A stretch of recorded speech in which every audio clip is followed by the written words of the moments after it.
Street photography is one of my favorite pastimes, especially when in a foreign country.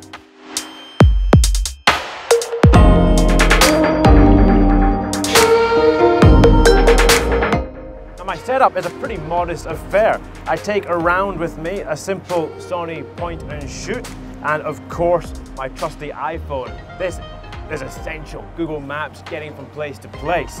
Now of course these are quite power hungry, especially if you're out all day, which is where the Power Junkie comes into play. With two USB outs, I can just, with my two little cables, take some juice to the phone and take some juice to the camera if it runs out of battery.